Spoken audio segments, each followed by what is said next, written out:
The 20th century Czech social scientist Karl Deutsch defined a nation as a group of people united by a mistaken view of the past and a hatred of their neighbors. Or sometimes it's translated as a nation is a group of persons united by a common error about their ancestry and a common dislike of their neighbors. Either way, that's a little bit cynical, yes, but I think Deutsch is getting at that idea about how human groups form. We draw a circle that creates an us and a them. Now, generally speaking, any group is at least partially othering others, drawing that circle that makes an us and a them. At one end of the spectrum, the circle drawing can be mostly about clarifying our values. That's why we have the seven principles of Unitarian Universalism. It's why we have the aspirations of First Unitarian Society. We put those on our website. We repeat them on Sundays. These are ways of saying this we believe, and we hold these truths to be self-evident. It's a clarification of values. That's the positive side of the spectrum. Karl Deutsch is talking about the negative end of the spectrum, a jingoistic nationalism that would justify mass detentions at borders and the incarceration and deportation of vulnerable people. Group identity run amok, if you will.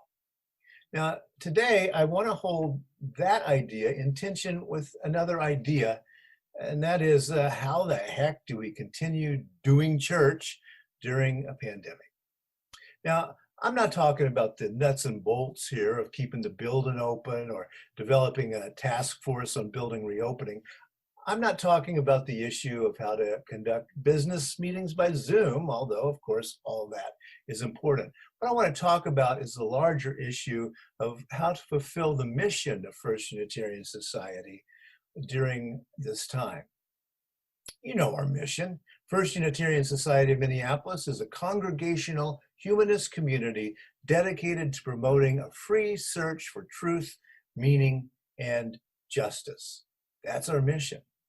How do we do the congregational and the community part of that mission? And how do we promote that free search for truth and meaning and justice during this time? Because that's what we're called to do, isn't it? To create a community promoting a free search for truth, meaning, and justice, even in times of pandemic. Now, while we were talking the other day, Rev Kelly happened to use an old cliche phrase, plowing new ground. Now, I'm unsure what it means to most people who use that phrase, plowing new ground, but I've plowed new ground and it's not easy, which is to say, yes, in this COVID-19 pandemic, we're all plowing new ground. Now, to start, you have to realize that new ground has a very specific meaning to farmers. Plowing new ground isn't about merely plowing in a field that you haven't plowed in before. New ground is land that has recently been cleared of trees. It's ground that's sometimes never been plowed before or hasn't been plowed for a very long time. Now, where I come from, the southern part of the state of Illinois, the default condition of land around there is hardwood forest. The British writer Charles Dickens, when he visited that area in the mid-19th century, said that a squirrel could travel all the way across the southern part of Illinois without ever touching the ground. And I think that's probably still true. And it's the reality of the forests that I grew up with. So I know about plowing new ground. Even when the stumps have been removed, when you drive the tractor with the plow over that, there are all these roots under the ground. And the older the trees were, the bigger the roots. And there's no way really to know where the next root is going to be. They're all underground. So driving a tractor, pulling a plow across new ground is an extremely dangerous and difficult task. If the plow can't cut through a root, the tractor keeps pulling, causing the machine to rise up like an angry horse, and it can even tip over backwards. Most of us farmers know a few people who've been killed by flipped tractors. Now, tractors are bigger and more powerful nowadays than when I was farming, but in my day, I carried an axe with me when I plowed new ground. When the plow got stuck, I stopped the tractor and I climbed down and I took that tree, I took that axe and I started chopping out that root. And I kept chopping until I was able to get back on that tractor and pull on through. Now, all this is to say that plowing new ground is a very apt metaphor for navigating our current situation. We don't know where the next route is. We don't know how thick it is. Going along full throttle, pedal to the metal, is an extreme risk nowadays. It feels great to hit the gas after you've been stalled for a while and chopping with that axe, but the potential risk is extreme and the consequences are dire. We have been watching that unfold in real time with the school openings that have been happening recently. We are all plowing new ground at the moment. Living memory simply isn't long enough to have gathered lived experience about the place that all of us are living these days. It's not easy. It's disorienting, and it's what we are doing now, all of us. And we kind of need to cut each other some slack about that. So here's some advice from an old farmer who has plowed a good bit of new ground in my life and lived through it to tell the tale. I'd say, one, be patient. Also accept the challenge and the dangers realistically for the challenges and dangers that they are. Don't just say, pshaw, they're not that dangerous. And chop with an axe as long as you have to cut through that root. You can't do half measures and get the job done. And remember this, I think dogged patience and persistence, well, those are slow things, but they do get the job done eventually. So all that metaphor said, how do we do it? Now, I'm going to read a poem in a little bit, but first off, I want to talk with Anthony Cruz, a friend of FUS, who's also a candidate for UU ministry.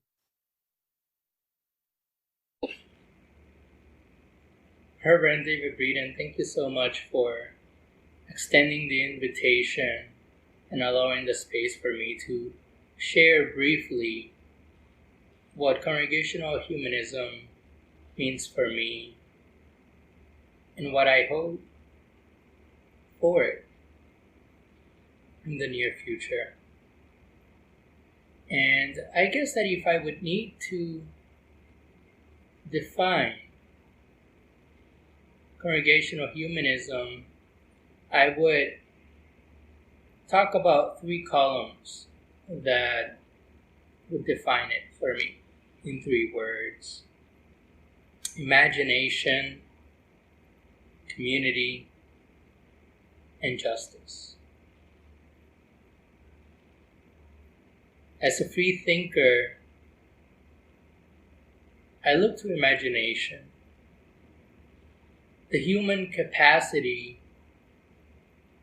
to transcend beyond our current funds of knowledge, that which we hold true for ourselves, and the way that we construct particular worldviews, to actually expand that knowing into not only a single narrative, but to open myself to a global and collective exercise that invite others into the space. And what I mean by that is, what does humanism, free thought, and so on mean for those that do not share the same social location that I do, that don't hold the same privilege,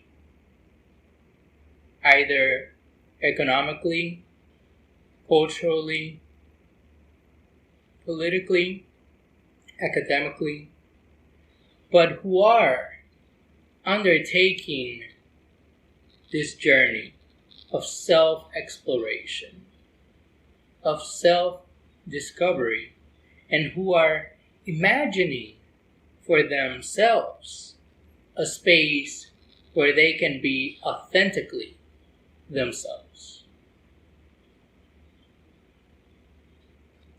As we move then to the second term of community, it speaks then to those dreams, to those imaginations, and puts them into praxis, embodies them.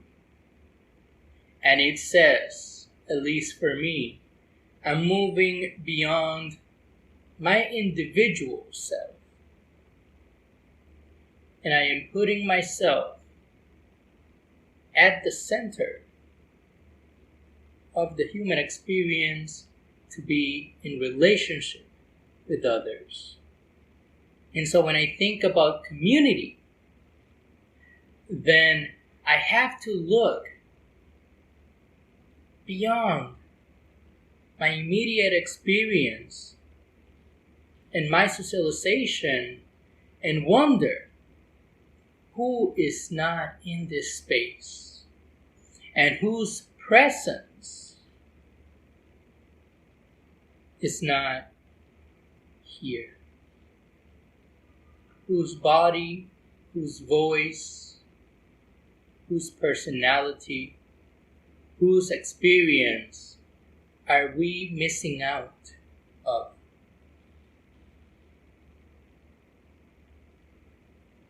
And so being in community talks about accountability of the inner work that I am doing, that I am pursuing, expanding it to the work that we should be doing together, the construction of values, principles, and ethical living, and then calls us forth into justice. Acts of liberation that seek to break away the labels, ideologies, and life stances of oppression within our society, whose identities, bodies, and lived experiences have been intentionally erased, marginalized, and pushed to the peripheries of our society. And how are we acting as a community, as a collective of people, to make sure that others, even those that don't think like us, have the same access to equity, equality,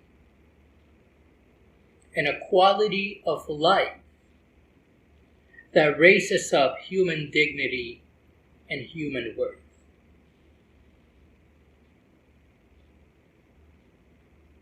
So for me, congregational humanism and my dreams for it speak about the challenge and invitation of unlimited possibilities of engaging our current societies in ways that are authentic, at the same time challenging and difficult, because anything that requires human interaction, human relationship, human solidarity requires vulnerability, requires that I myself recognize that I have a lot of work to do, that I should be aware, for example, of my male privilege, and how sometimes through my acts, through my words, through my actions, I am pushing to the side and marginalizing women, maybe an identity within the LGBTQIA+, and maybe those that don't think, act, or live like I do. So to sum it up, Congregational Humanism definitely is a bold invitation to engage in dialogue from a global perspective that aims to decolonize one narrative, and is an invitation to try to live the human experience, the human search for truth and meaning in unapologetic ways. Thank you. A bit of a poem by the poet Russell Edson, who's considered one of the great practitioners of the prose poem. It's called One Lonely Afternoon. Since the fern can't go to the sink for a drink of water, I graciously submit myself to the task, bringing 2 glasses from the sink. And so we sit, the fern and I, sipping water together. I don't mind sipping water with the fern, even though, had I my druthers, I'd be speeding through the air for Stockholm, sipping a Bloody Mary with a wedge of lime. And so we sit one lonely afternoon, sipping water together, the fern looking out of its fronds, and I looking out of mine. I think that kind of summarizes what most of us are feeling during this pandemic time. The pandemic and the consequent shutdown of churches and temples and mosques has reignited that debate about the future of congregations in the United States. Now, my crystal ball works only in fits and starts, but I expect both an acceleration and decline of overall church attendance and a decline of those claiming any religious tradition as their own. In other words, my crystal ball predicts that congregations, just like workplaces and schools, will never be the same. First Unitarian Society won't ever be the same again either. But how will it be? How do we answer the call of our mission in the world? Well, anthropologists, primatologists, psychologists, biologists, and many other kinds of experts claim that the human religious/spiritual impulse has a lot to do with our evolutionary advantage and our group solidarity. And congregations waiting to reopen to practice those age-old evolutionary impulses will, I suspect, be very unlikely to reclaim the full tribe again. That's in the past. But if I'm reading let's call them tea leaves this time, if I'm reading the tea leaves correctly, the human impulse toward religion/spirituality will be as active as ever. It'll just be directed in a different direction. It's merely that the old structures aren't going to be the first choice anymore, I suspect. Times have changed. Times have changed due to a wrenching dislocation of our world, and that world will never be the same again. For example, have you seen the research indicating that most Americans are more likely to believe information they receive on social media than from their physician? How are we going to continue navigating in a world in which social media is the arbiter of truth for most people? It's going to be a strange world, and it kind of already is. The key to finding the future lies in examining, I think, that religious/spiritual function of human beings and the distinction between them. Traditional congregations have been in the religion and the congregating business for a long time, but they only got into that spiritual business when the market kind of demanded it. Now, my crystal ball says that congregations that will survive and thrive will combine a bricks and mortar congregation with online programming. And eventually, we at FUS, I suspect, will have both the bricks and mortar and the online presence almost all the time. Because how many people have called me up and said, you know what, I love assembly in my pajamas. This is the way to do it. And I think that number is going to continue to grow. Now, another important aspect will be the firm understanding among congregational leadership concerning what spiritual even means. How are we going to do that? To tip you off to my point, no, I don't think there's any difference between the spiritual needs of an atheist and a theist. Those are the same kinds of needs, even if you don't call it spiritual. That is a human psychological aspect that is the same, no matter how you want to define it. A researcher in the evolutionary origins of adaptive human community, Professor John T. Moore, published an article with this title. Are you ready? Multicultural and idiosyncratic considerations for measuring the relationship between religious and secular forms of spirituality with positive global mental health, end quote. And with a title that long, the guy is actually looking at the facts. And he defines spirituality like this, quote, a personalized, subjective commitment to one's values of connection with self, others, nature, and the transcendent. I'll repeat that again. A personalized, subjective commitment to one's values of connection with self, others, nature, and the transcendent. He goes on to write, quote, results indicate that living in accordance with one's spiritual values, even when defined in a variety of ways, is characteristic of greater mental health, end quote. Okay, let's break that down a little bit. Yeah, spirituality is personal and it's subjective.